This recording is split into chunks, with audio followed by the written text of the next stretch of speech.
Hey, what's going on, all my Facebook family, all my legacy leaders out there? Coming to you again with another live edition of the Legacy Leadership Podcast. Thank you all for tuning in. Really glad to have you with us. We've got a great show for you today.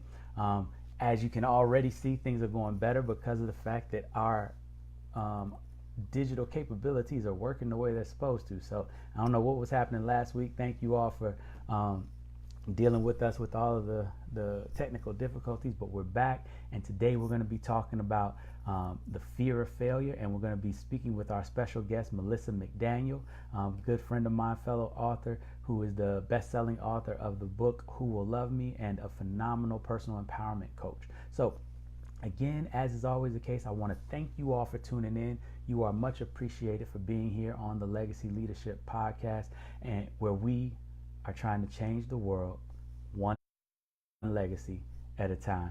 All right. So as I always like to welcome you all in. We love to gather here.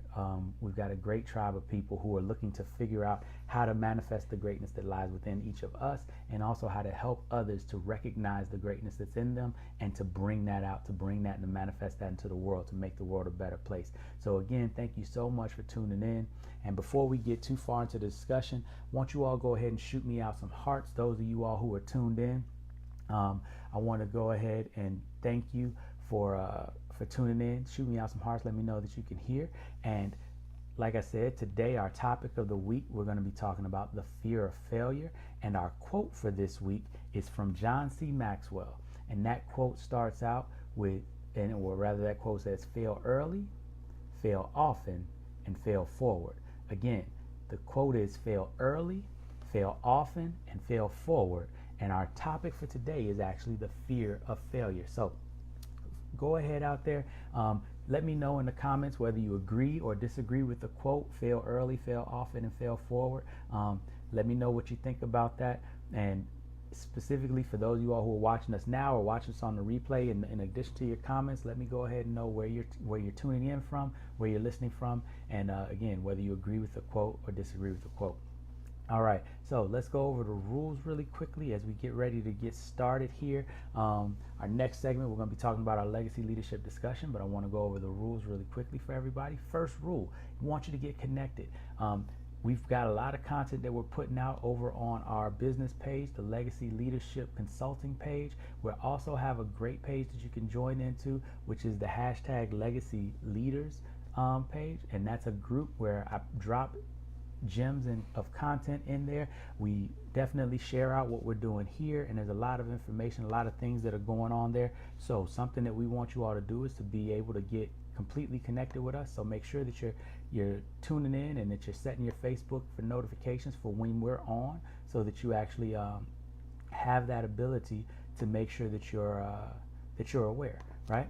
The second thing is, go ahead and share out the fact that we're on, right? We want to make sure that if you like the content that we're providing for you, we want you to share it to your friends so they can enjoy that content as well. Hopefully we can continue to get our viewership up. We're really excited about making sure that we're getting this message out to as many people. And as you know, the legacy leadership goal is that we want to reach 1 million legacy leaders in the next 10 years. So that's by 2029. And so that's what you all are definitely helping with, being part of the group and sharing this out to all of those that you come into contact with. So rule number 3 is a simple rule. Go ahead and make sure that you're always being respectful. It is okay to disagree with me. It's okay to disagree with the information that we provide. It's okay to disagree with my guests. What's not okay is to be disrespectful in our disagreement. We can agree to disagree, and we can agree to disagree in an agreeable manner. So respect is the name of the game, and that's what we want to make sure that we're giving everybody that comes on, everybody that is giving their opinion and giving their information, telling their stories, because we're about transformation. We're about changing the world one legacy at a time. And whether we feel like we agree with somebody or not, we want to give them the respect that says that they are worthy of having an opinion and of having our ear. So let's go ahead and move into now our legacy leadership discussion for the day. Legacy leadership discussion. Hey Cody, what's going on out there? Glad to see you watching. How you doing, Janet? Thanks for tuning in. Like we said, our quote for this week is from John C. Maxwell, and it says, "Fail early, fail often, and fail forward." And what I wanted to talk to you all about today is fear of failure. And it's a really big topic, especially when we talk about empowering leadership, because we have been conditioned to fear failure, right? And you look at it from an evolutionary standpoint, we recognize patterns, we see different things, and we've learned that when you see somebody, right, failure for a lot of human evolutionary period could end in death. So it could have been catastrophic. So we developed a healthy fear of failure throughout our evolution. But we also then instituted that fear of failure into everything that we do. When you look at school, what are we taught? The people that make the least amount of mistakes are the ones that are successful, right? And we've come to equate not failing to being successful, and the two are not the same, right? We've come to equate survival with thriving, and that's one of the biggest problems that leaders have, because one of the questions that we always ask ourselves, you know, in the title of my book, "Why Can't People Just Do Their Jobs?" We're always wanting people to take initiative, to step out and to do more and to see problems and solve them. But one of the things that we have to realize is that there is a fear that has been ingrained in them that says, if you are going to make a mistake, it's better to not act. And this is all the way through K through 12 education. We teach kids that the kids who make mistakes are not the ones who are the better kids, right? The kids who grow and the kids who make the most progress are not the ones who are lauded. It's the people who make the fewest mistakes. And it's the same thing as we go through jobs, right? The people who, there's no most improved employee award, right? You get promoted, you make it rise through the ranks based on the fact that you make the fewest mistakes and you show the most promise. And the way you show promise is not by making mistakes, but by being zero defects mentality, right? And we have come to define excellence as mistake-free, and that's a big problem, right? And the main reason it's a big problem is because the only way to truly empower others is to create a safe space for them to fail, and then to learn from that failure and to develop resiliency from getting back up from that failure.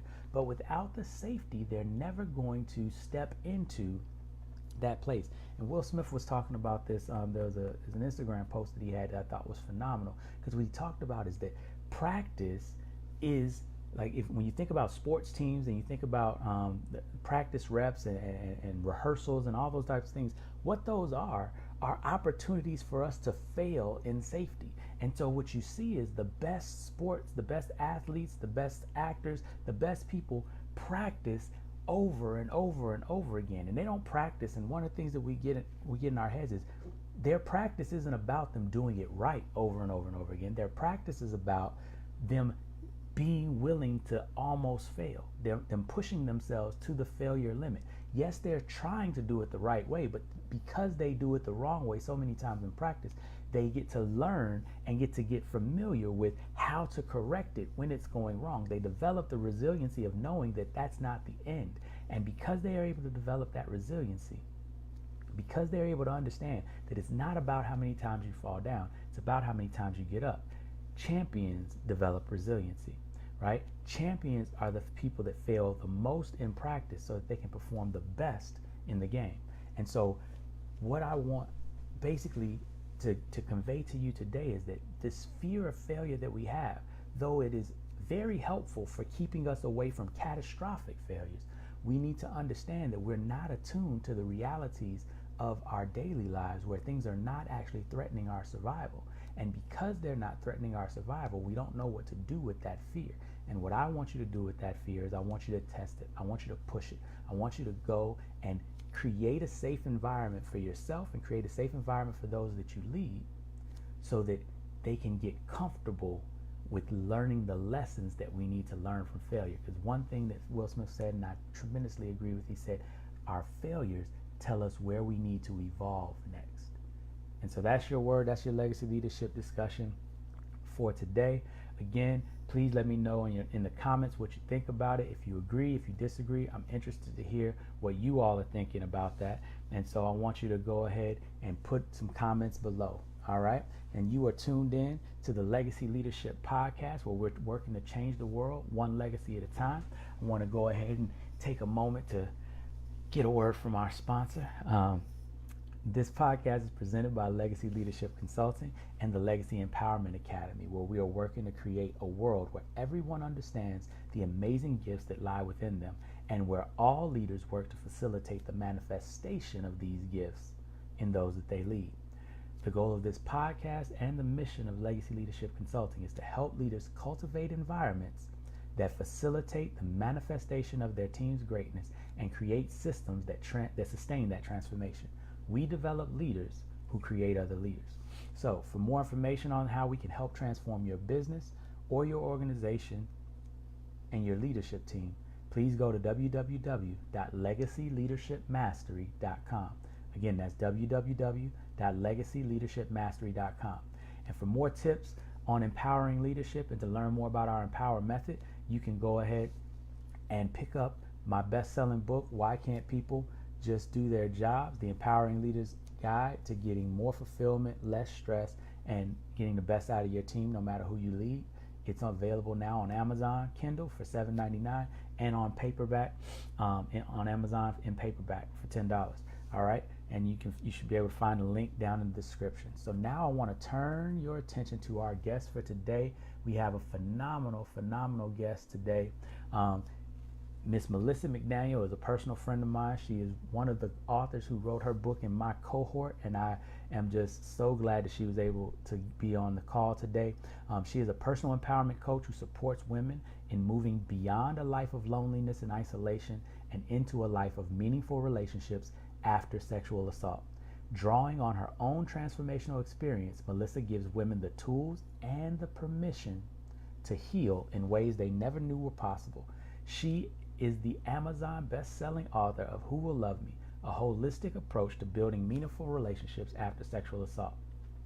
In her free time, she enjoys traveling, dancing her heart out at Zumba, and snuggling with her sweet rabbit Gypsy. Melissa holds a Master's of Arts degree in holistic leadership and has additional training in creative and expressive arts. She is currently a doctoral student in leadership studies. And so now, while we are bringing Melissa on, go ahead and let me know that you're here. Go ahead, shoot us a bunch of hearts for those of you all who are out there. And while we're waiting for Facebook to do its thing. All right. And thank you again for tuning in. She's also the author, like I said, of Who Will Love Me? A holistic approach to building meaningful relationships after sexual assault. Phenomenal book. Go ahead and pick it up on Amazon. There'll be a link in the comments here in just a little bit. All right. And there she is. It looks like we've got her on the call. Hey, Melissa, how's it going? Good. How are you? I'm doing phenomenally. Thank you for being on the call. Appreciate it. Thank you for inviting me. It's great to be here. Awesome. Well, I already know a whole bunch about you and think you're phenomenal, but I want you to get to introduce yourself to the people. And so tell them a little bit about, your journey, where you're from, what you do, and what you're currently doing right now. Yeah, absolutely. So we're gonna take it way back. All right. I grew up in a teeny tiny country bumpkin town.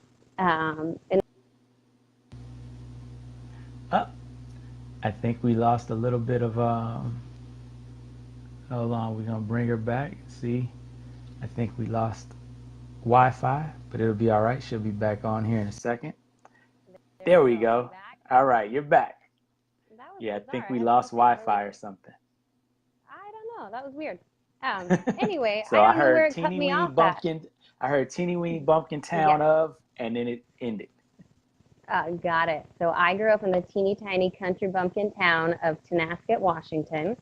Okay. To put it into perspective, there's no stoplight, no McDonald's, no bowling alley. Wow. Right. This girl took kids to the county fair. Yes, so I did. Straight out of Charlotte's Web, huh? That's right. Absolutely. And so I think one of the things that I tell people.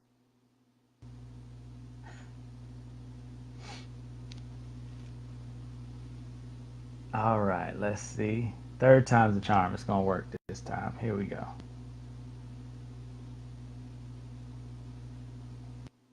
Now you're back. Third time's the charm. That's what I was telling everybody. have full Wi-Fi. Yeah, That's Facebook is bizarre. funny. Yeah. So Yeah, I told you. anyway, See, and I've told everybody season 2 is gonna be better because we're gonna be all Zoom calls and life is gonna be good. But well, I'll come back. yes, and that was already see that's what Facebook did for me. It just gave me an opportunity to tell people that I need them to come back and Yeah, make it official. absolutely. So anyway, where I'm going with that is all of those country songs written about that small town girl that wants to load up her car and leave and never come back. Hmm. That was me. Oh, Not that I got you. didn't, yeah, not that I didn't love it there, not that it's not beautiful, but I was ready to go long before I was 18. Got you. Got you. And so, So how close to like what's the big city that is close to where you're from? there isn't one. I would say, so All where right. I So current, West Coast, east of yeah, Washington, where we at? it's called Eastern Washington, but on the map it looks like North Central Washington. It's near the Canadian border. Okay. Okay. Got you. Yeah. Got you. So where I currently live is Spokane, Washington, and that I think would be the closest um, big city to where I'm from. Got it. Okay. Got you. Yeah. Say close. So yes, and so from Tonasket, I went off to university. I had a full ride scholarship, loving and living life. And Hmm. at 20 years old, I met a man who sexually assaulted me. Hmm. And that's kind of, although I feel like I've always loved leadership, even as a young girl, I was involved in absolutely everything under the sun. Hmm. But I think that after that experience, that propelled me forward into wanting to learn more about leadership and learn about different modalities of leadership. From Interesting. there, yeah, so from that experience, I actually had to transfer to a new university. Hmm. And during that time, and the legal process that I had to go through, Hmm. that was pretty rough. And I feel like eventually, though, I ended up doing an internship in Tanzania Hmm. and spent 3 months there. So that's where I started learning. I worked with a women's empowerment group, and that was my Hmm. first exposure to working with women Nice. and really learning that I could connect to women on a different level. I had always worked with children prior to that, Hmm. and to me, that experience opened my eyes to a whole new world of what I could possibly do and where my potential lies. I wasn't Got you. quite ready to share my story of sexual assault Hmm. at that time, but I was so willing and ready to learn how to work with women to support them on their journey. Gotcha. So, And you and I have talked about this in detail, and something that, and every time we talk again, my heart always goes out for your experience. You know my history with mm, teaching women who have been sexually assaulted and training uh, women empowered groups and self defense, and so it's always something that's near and dear to me. Something that I hadn't heard you say before, and I wanted to dig a little bit into that is what mm-hmm. about this experience and specifically, or what is the thing that kind of triggered you to say, I want to learn more about leadership? How did that come from? That was interesting. So for me, I prior to being sexually assaulted, I was very much a leader Mm-hmm. in what I understand leadership to be. I mean, I was Mm-hmm. involved in ASB. I was in every select AP thing you could think of in my Mm-hmm. small country bumpkin town, right? And then Right, right. after being sexually assaulted, I mean, there was so much shame and guilt and just trying to survive through Mm-hmm. that process that to me, leadership was a way to come out of it, if that makes any sense, Mm. and the study of leadership, because I value, or my perspective on leadership is that that's somebody who is going somewhere, right? If you're Mm-hmm. leading, you Mm-hmm. have followers, and Right. learning that not only if you're leading do you have followers, but simultaneously you need to be leading and following at the same time in Mm-hmm. order to Mm-hmm. make this happen. And I felt that I was such a like closed off version of myself without any of Mm. those abilities that I had before, those outgoing, fun, quirky pieces of me were so hidden and buried in shame. And so that's where that stemmed from. Got you, got you. And so, and I think that's a great kind of point here. So before you had your encounter um, with that guy, Mm-hmm. you you were a leader and you were outgoing and you did these things, and kind of talk Mm-hmm. to me a little bit about was was your legacy transformation story kind of, was it before or after this experience? And one of the things that we always talk about with all of our guests is that moment where you knew you could be more, you knew you could do more, where your life kind of changed. And I know that this is a different experience for you, but I was wondering kind of how did that work out for you? Did you have some leaders before that, and then did you rediscover yourself, or what was that experience for you? I think there has been some rediscovery. I see so many friends popping up on here. Hi, everyone. Thank you for tuning in. This Yeah. is awesome. But in Awesome. Yeah. regards, Thank you all. Go ahead, shoot out some hearts to Melissa. Thank her for being on the show.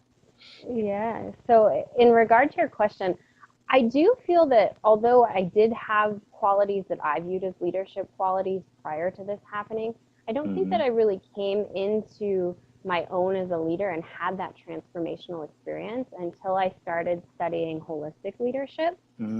Um, Interesting. yeah, I think that I used to view myself as this anomaly, right? Like nobody Mm-hmm. has been through what I've been through. Nobody Mm, has gone to a rape trial by herself with no family there. Nobody has done mm-hmm. any of these things. And by Mm-hmm. putting myself on that pedestal, it totally removed me from seeing how connected to every other person who's ever gone through this I am, Right. right? And so that was like the pivotal moment for me, as I thought that in being a leader that I was on this like soapbox or this pedestal because of all the things that I had gone through, and Right. learning that I actually no, I am just as much a part of anybody that has experienced this. And instead of putting myself up here, joining them in the process and Mm, really stepping up to own my experience and embrace theirs as just as horrific as mine, is when right. that piece started to switch. That's deep, because I remember I was reading in your book and you talked about, kind of step one is the acknowledgement step, right? And Mm-hmm. I was wondering, before people get to kind of acknowledgement, how lonely is that experience? Oh god, so lonely, Mm, so lonely, because I think in being sexually assaulted, like actually, and I was just writing an article about this, and the way that well, I can't say you, the way that I was blamed by people that I care about, then that mm-hmm. reinforced in my mind that it was my fault, that something was wrong with Mm-hmm. me, that I did this to myself, right? Mm-hmm. And so I didn't want to acknowledge that sexual assault was hurting my relationships or like causing me to not be able to build meaningful relationships, because I didn't even want that to be a part of me. It was like this Right. big, I write about it as this cloud, like here's this cloud and I'm going to push that as far away from me. I'm going to run, I'm going to blow, I'm going to do whatever I can to get this thing away because this is not a part of me. Right. Um, so as soon as I realized, oh my goodness, like this is a part of me, and I had to not only realize it's a part of me, but I had to realize that it's a part of me that's lovable, right? Because that Mm, shame and that guilt and that disgust. I mean, I remember being in sessions with one of the women that I worked with that does the Rosen method, and the word that mm-hmm. would always come to mind is disgust. And that's Mm-hmm. a pretty heavy word Right. to view yourself as disgusting, right? Mm-hmm. And so I had Exactly. to No, I agree. learn, yeah, to not only change the way I thought about myself in regard to sexual assault and not wanting to be a part of it, I had to rewire my language and be like, I am not disgusting, right? I am the Mm-hmm. furthest thing from disgusting. I Mm-hmm. didn't do this to myself. Somebody did this Mm-hmm. to me. And acknowledging that this is a part of my life and will always be a part of my life. And how am I going to hold that with the absolute most love that I possibly can? Mm. And so what were some of the experiences that helped you to kind of to come to that realization, to learn to love yourself again? Yeah. So in studying, oh, hi, Caitlin. Mhm. In studying holistic leadership, I learned to first, I had to learn that in order for me to connect or help or be in relation with somebody else, I had to Mhm. learn my own inner workings, right? So I had to learn what Right. are those things that are triggering me? What are the things that are Right. happening? Because really anytime that I'm upset or frustrated with somebody else, it's not actually because they did something. It's my perception of what's happening, right? And Mhm. so Mhm. yeah. So in learning that piece first, and then also learning to first separate my body, my mind, and my spirit, and learning Yes. that my body, my mind, and my spirit work together, but are also Mhm. very separate things. And how, it's kind of like Aristotle's quote, the whole is greater Mhm. than the sum of its parts, right? So if I'm Right. Right. thinking with my mind that my body is disgusting, and that totally damages my relationship to my sweet spirit, because why is that going to want to connect with this disgusting thing? Mhm. Um, so, in learning to first compartmentalize those things in my relationship with each thing, then I was Mhm. able to hold the space with love in places that I didn't know how to hold the space before. Also, learn how to work within my body, my mind, and my spirit. And then learn Mhm. that if something feels off in my body, I can use my mind as a tool to support my body to feel love. If I'm not Wow. quite connecting with my spirit, I can go out and go for a walk and do something kinesthetic to get my body moving and help connect me to that. Nice. And have you seen, kind of in your experience, because I know that you do a lot of studying with leadership now, have you seen Mm-hmm. any kind of analogous situations for people, even those that may not have experienced sexual assault, but have experienced other traumas or have grown up lonely and feeling isolated, even in their leadership journeys, right? CEOs and things like that. Have you seen anything that's analogous or that kind of any similarities with that experience? Absolutely. I actually had a friend read just one chapter of my book, Mm-hmm. just to see. She's never been sexually assaulted. She's never experienced anything like that, and she just started crying right in my living room. And she said, Mm. "Melissa, like this information is not just for people who have been sexually assaulted. This is for every woman, and even men Mm. have come to me. I found it really interesting that men are sitting down and reading my book in one sitting, like they're Mm-hmm. soaking it up, trying to learn, ask questions, and women are reading it kind of piece by piece. And I think Mm-hmm. because a lot of it is resonating with them, whether they've been Right. sexually assaulted or not.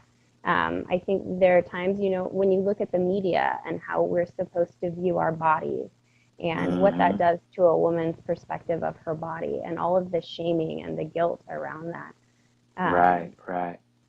so there's Yeah. so many pieces that do relate, even if you haven't been sexually assaulted. Right. No, it makes so much sense. And I mean, even when I was reading through it, there's things from experiences that I've had with other sexual assault victims, some of my students. But then, I'm married. I have a wife. I have a daughter. And so, just thinking about a lot of the stuff that women have to go through in our society with regard to body shaming or with regard to um, the the things that you all have to take into consideration, that as men, right, as a man walking around, I'm not as aware of those types of things. Like there's different Mm-hmm. fears, and we kind of talked about this with relationship to just your perspective bias, right? And the Mm-hmm. fact that because I'm a man and I don't have to worry about certain things, it doesn't seem as important to me, even though I know from having the conversations that I've had that it is. But it's easy to see how people miss it. Mm-hmm. Yeah, And so absolutely. So, kind of, how has your life changed since you kind of had your awakening and you really rediscovered not only your love for yourself, but your love for leadership and this idea of having a vision and taking that vision and helping people to kind of seeing the world as a better place and helping to make the world a better place? Mm-hmm. So my life has turned into so much goodness. Not only, I actually need to post a picture of this, because if I were to post a before and after picture of even how I look physically, it's a dramatic transformation. Wow. Who I was 10 years ago, although I was still me in the same body with the same face, I was going to school, but sleeping in my car in between classes because I was scared to sleep at night. I don't know if that's written in my book, is that I was Yeah. so scared to fall asleep at night, not because anybody was in my house, all the doors were locked, but because of the nightmares that would come back to me. And so physically, there's a difference. Mentally, I think, being a woman and also being a professional, I also work in higher education. And I think that a few years ago, who I was in my career is very different to who I am now. There was, oh, hi, Carly. There was a lot of, what's the right way to say it? I would say with that shame and with that guilt and with that want to hide, I had to portray this vision of perfection, right? Because if I wasn't being perceived as perfect, then somebody might know that something had happened to me. Somebody might know that I'm really hurting on the inside. And so letting go of that idea of needing to be perfect by owning my story and sharing my story, I get to be 110% me every day. I don't have to be anything that I don't want to be. I would even say professionally, I was asked to go to a leadership forum, and they wanted us to share rooms. And because I am so open with my story and how I feel, I was able to speak up and say, look, like, because of what happened to me, I don't share rooms with people. There's absolutely no way this is going to happen. I don't care who it is. And if you want me to be an active participant in this forum, I have to have my own room. Awesome. Where the old me would have just gone and shared a room with somebody, not slept all night, been a hot mess, and then not been able to actively participate in the forum. Exactly. And so you've almost even developed the ability to set boundaries and to enforce those boundaries. Right? Because you're not ashamed of who you are or what your predilections, your issue, your feelings are, right? One of the things that was funny that I used to tell my students all the time was, if you feel uncomfortable, you set a boundary and you enforce that boundary. It doesn't matter if everybody else thinks that boundary is the stupidest boundary in the history of the world. Because at the end of the day, you've got to deal with being uncomfortable. They don't. Right. And it's so, like, you could always see it in the class. People were like, but no, that doesn't make sense. I can't tell somebody to stay away from me or to, back up and yell at them. Like, no, yes, you can. Because at the end of the day, if you come to the decision that, you know what, I was a little bit out of line, you can always apologize, right? Like, it's very easy to say, you know what, I did overreact a little bit. I'm sorry, but here's what I was going through. You can never get your safety feeling back when somebody invades that space. And then not only does it bother you when they're invading that space, but it bothers you after. And so I'm like, I would tell them all the time, enforce that boundary, stand up for it. If you know that you feel uncomfortable, don't let anybody make you feel like you should feel comfortable.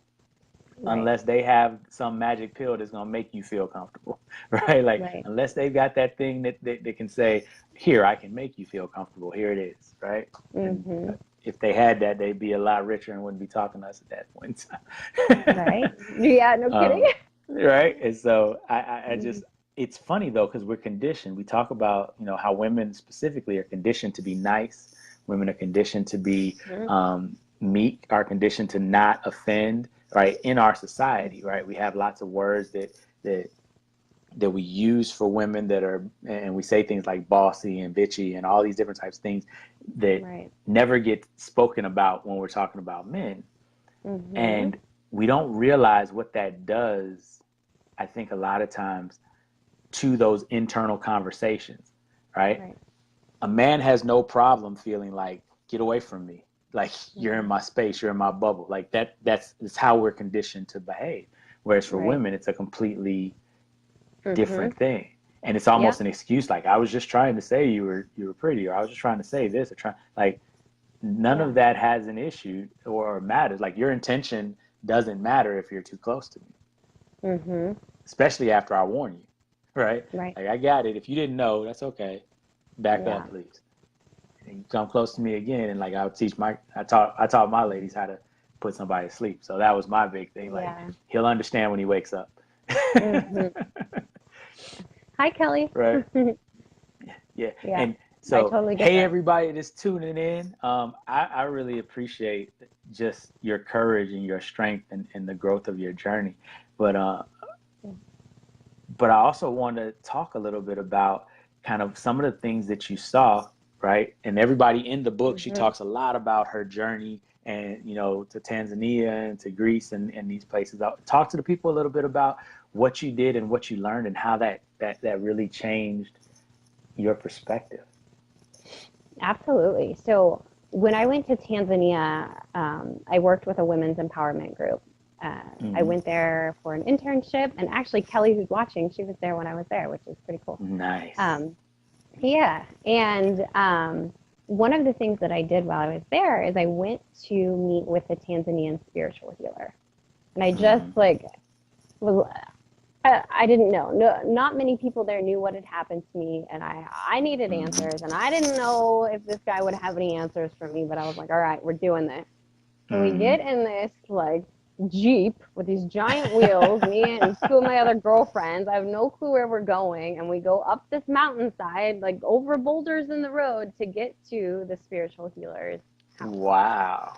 It was amazing. And so we get there, and at first he takes us through his garden, and he's telling us what all of these plants do and why certain plants are grown next to the other ones. I Mm-hmm. wish I remembered what those were. I know nothing about plants. So, and then after that, he asked us to go find a place in the garden that we were drawn to and sit there, and he would come and talk to us.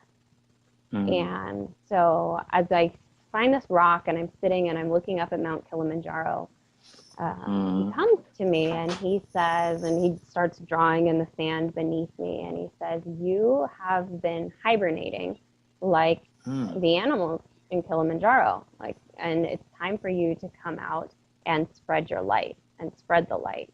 And I didn't quite know what that meant at the time, and so we continued on with the conversation. And then all of a Mm-hmm. sudden, he started describing me as a flower, and not Mm. in the sense like I don't like it when women are described as like these dainty little flowers, because they're not dainty little flowers. This was just his analogy that here I was, this flower, and I couldn't differentiate between the good and the bad, right? So I Mm-hmm. was such an open book that I didn't know how to trust myself and trust my intuition when something felt off. Mm. So I was just letting anybody come in.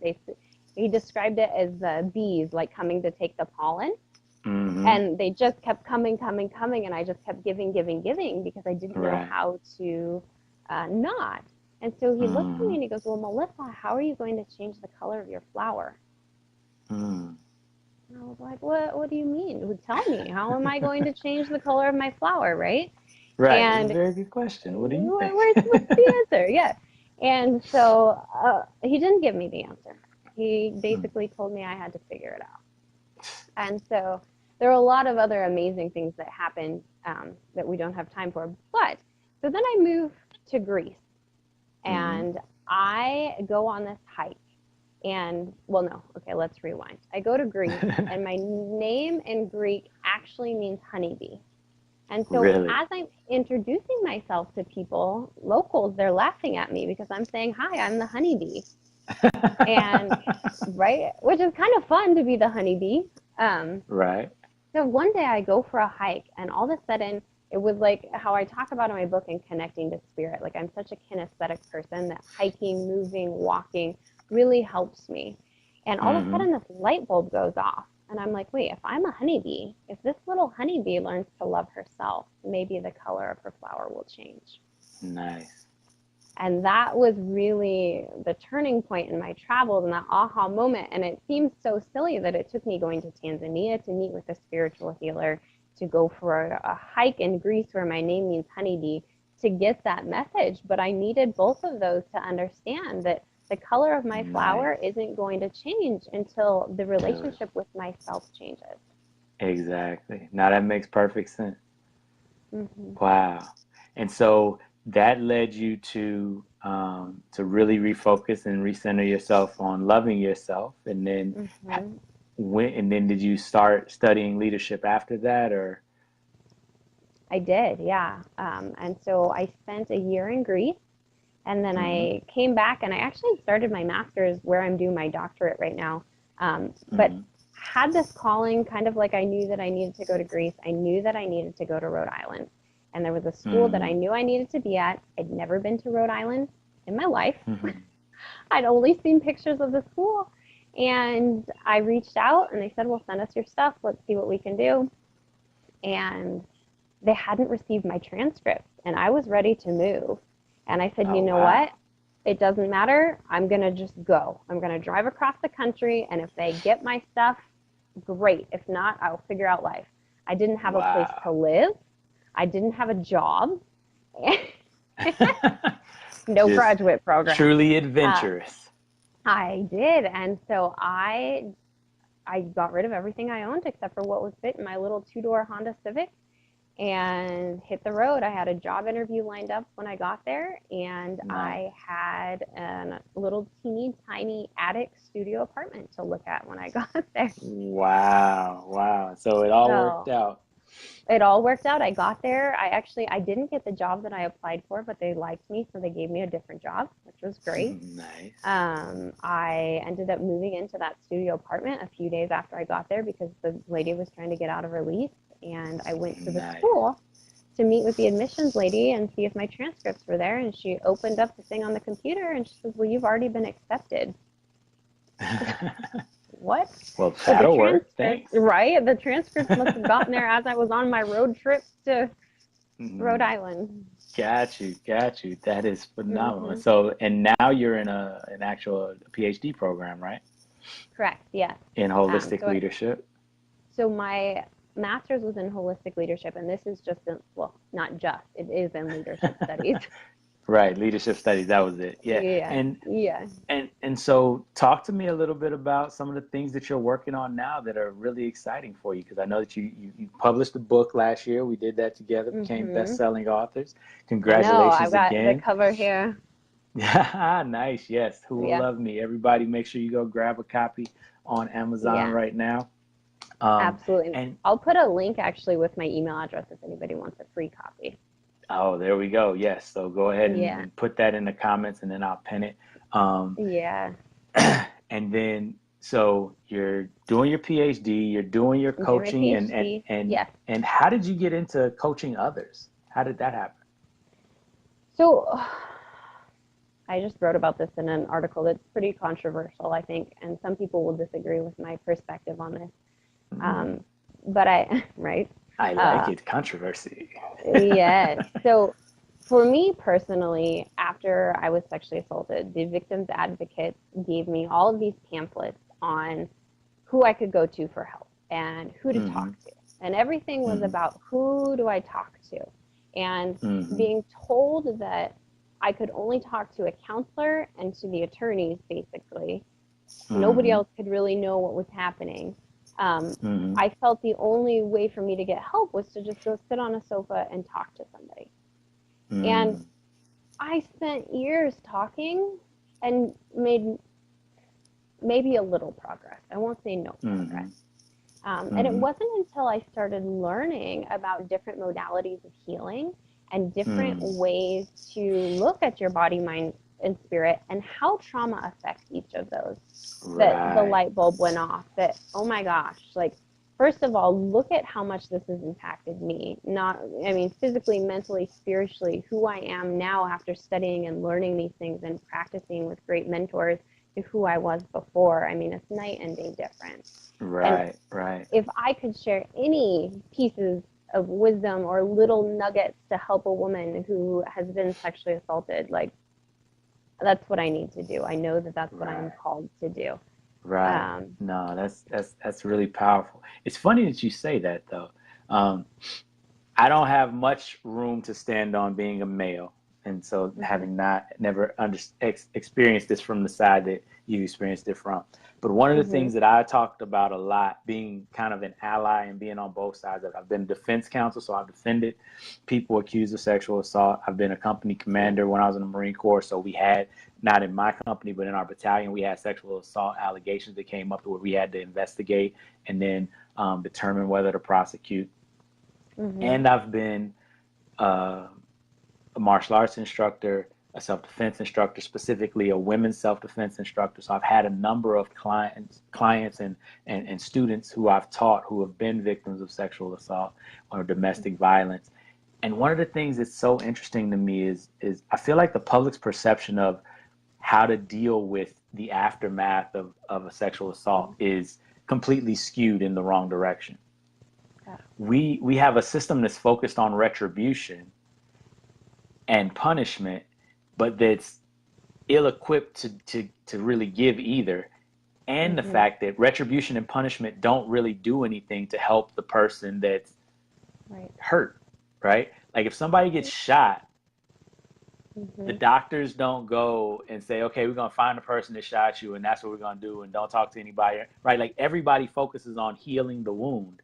Everybody focuses on taking care of the person, and the cops are looking for this other person, but that's like a secondary issue. But I feel like with sexual assault, it's the exact opposite. We don't focus on healing the person and taking care of their issues and their needs and their support.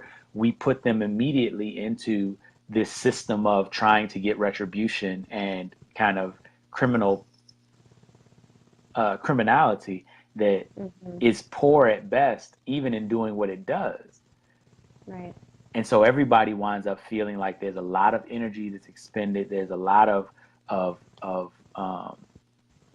there's a lot of work that's done, but nobody ever winds up happy with the result. Right.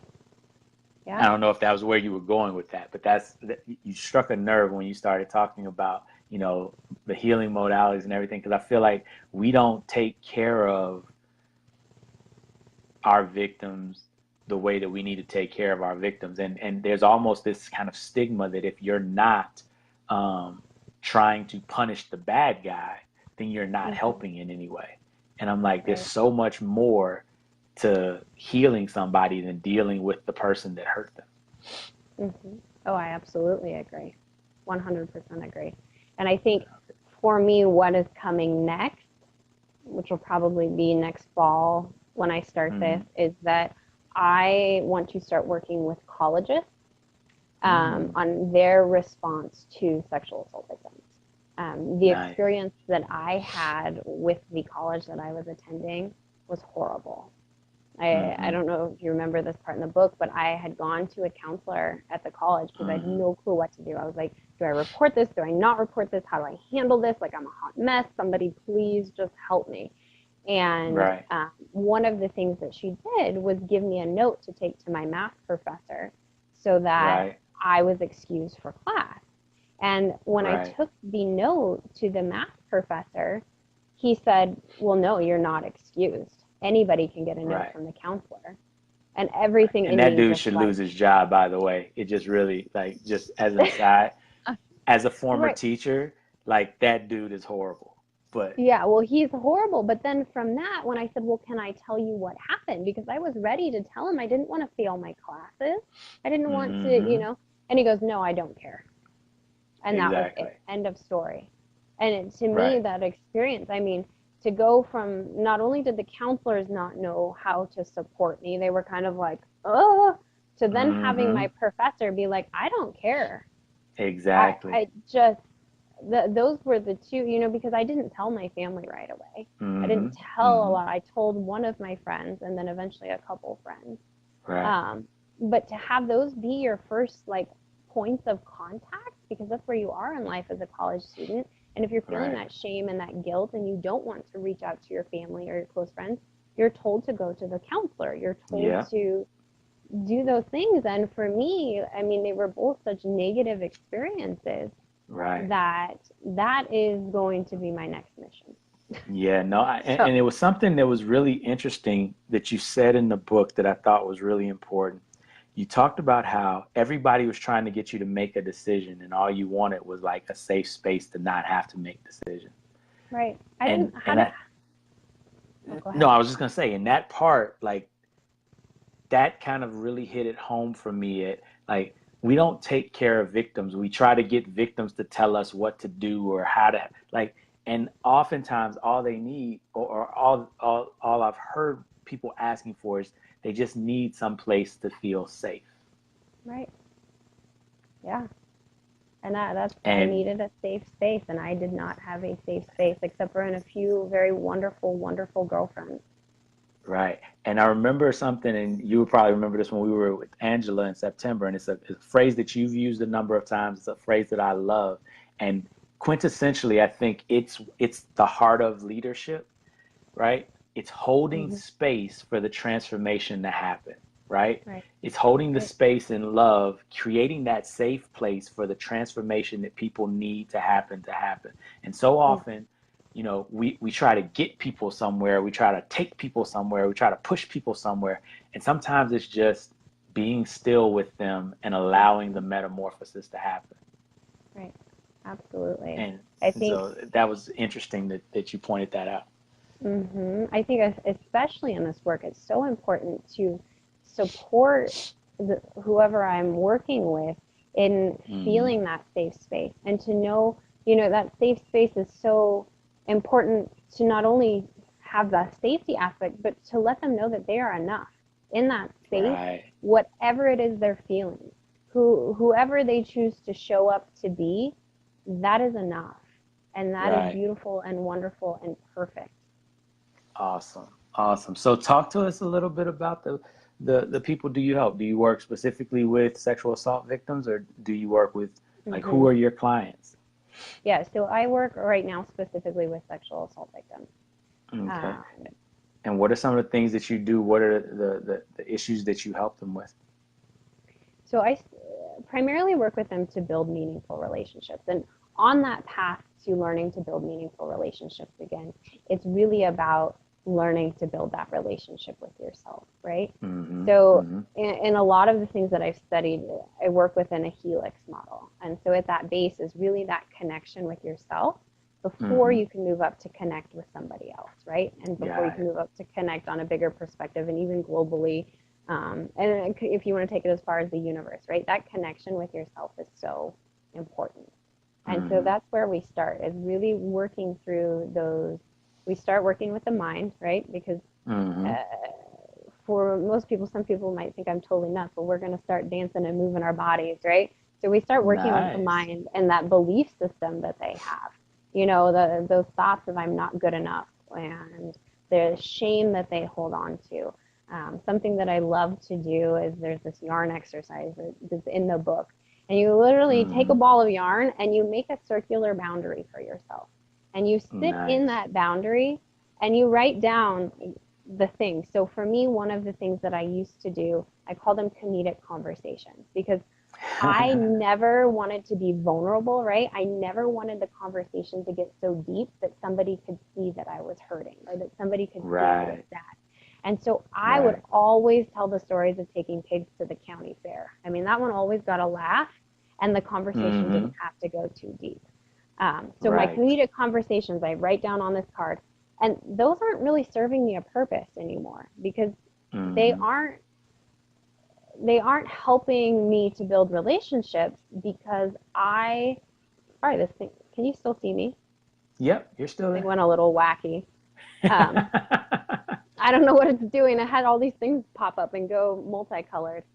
Anyway, Oh, so wow. what I would do, I write that on the card and I set it outside of the boundary, right? Because those comedic conversations, although they served a great purpose as I was trying to learn and heal and get to where I am today, they were no Mm-hmm. longer helping me to build meaningful relationships.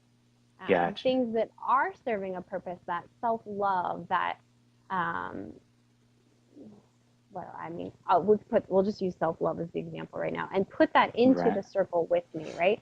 So then at the Mm-hmm. end of the experience, you're sitting there with love and support and kindness and appreciation in your circle, and yet you get to see all of the shit outside of it that's not serving me anymore, right? So it Right. creates that visual boundary for the client to Nice. know what is and isn't serving them anymore. Nice. That's phenomenal. Mm-hmm. And so in helping them to kind of overcome those myths that they have, that, those things, the not enough and the Mm-hmm. it's my fault, or I should have done something different. What are some of the things that you've heard from your clients after having gone through that experience? What are some of the results that they've had? Yeah, so a lot of them have felt more. So I don't know if you've heard me say it a lot, the idea of be her, and how I Mm-hmm. really, this all started because I had this weird calling, echo, whatever you want to call it, come to me that said, if you do not see her, you have to be Be her. her. Yes. And so one of the phrases that I use with my clients is be her. And in being Mm-hmm. her, you get to be whoever you want to be. And whoever Nice. you choose to be is enough. And so Nice. typically what I get from clients is this message with their bracelet, because I send them bracelets, Nice. on their Be Her bracelet. And this, like, because of this bracelet and because of the work that we're doing together, I stood up for myself at work today. Because Nice. of this, I'm going on a date tomorrow, things that Nice. maybe didn't happen. Or because of this, my favorite is when they start to recognize how much they love themselves, and they start to Mm-hmm. recognize the beauty that they are, as imperfectly perfect as they are. Nice. So Mm-hmm. talk to us a little bit about like, cause and I get it, and I want you to kind of expound a little bit on not just how the work that you do helps the individuals, because I love those. That's what the Legacy Leadership Academy, Mm-hmm. and I'm sorry, Legacy Empowerment Academy and Legacy Leadership Consulting is all about, is that individual transformation, that legacy transformation. But Right. talk to me from your perspective about how these women having these changes in their lives, like for those of us and those people in the broader society who don't really understand, how is this Mm-hmm. transformation impactful to the rest of society? Yeah. So we've all heard the saying, hurt people, right? Mm, mm-hmm, And when I think about who I used to be and how hurt I was, mm-hmm, and the hurt that I then inflicted on others, not mm-hmm, intentionally, but I didn't have, it's kind of like when I talked about putting myself up on that pedestal and thinking that I was this anomaly, that nobody else has gone through what I've been through. mm-hmm. I think in learning that we're in this together, we're all connected. And if we have all of these wonderful people that are out hurt, continuing to hurt people, Mm-hmm. we're not going to heal. And so as that Right. healing takes place, and as we're learning to love ourselves and love each other, there's less hurt. Does that make sense? Yeah, no, it makes perfect sense. I love it. I had an inkling of what you were going to say, which is why I asked it, but I Mm-hmm. love it the way you said it because it was beautiful. It was perfect. I don't even want to say anything else because I don't want to mess it up. That was awesome. Um, Okay. and so kind of to that, and I love that, less hurt in the world, less people hurting people, so we have a better world. Um, Yeah. I want to talk a little bit about, tell the people, what are your, hey, Lavami, how are you? What are Hey. your, uh, who is your ideal client, and what should they do? Like, how does somebody know if they're the type of person that you can work with? Absolutely. So I work with women who are ready, right? So women who are ready to take that step into acknowledging that sexual assault is affecting their ability to build meaningful relationships. Mm-hmm. Because if, I love you too. I'm so excited to see you. If, Yes, that's my little yeah, sister. I know, I love Mi her. hermanita, how are you doing? She's gonna be out there with you all Palm in Springs. California, in Palm Springs. Yeah, Yeah, we were talking about good. that. So glad you're Yeah. tuning in, Erasmus. But so you were saying that you people that are ready to acknowledge, people that are ready to step up. Right, right. Because if they're not ready to acknowledge that sexual assault is affecting their ability to build meaningful relationships, they're Mm-hmm. not ready to move forward with me anyway in the journey. Got you. Because I can't make somebody accept that, Mm. right? That's a choice that they have to make. Right, right. Now that makes perfect Mm-hmm. sense. And so how do they get in touch with you? What's the process if they want to work with you? What should they do? Yeah, so they can actually message me through Facebook.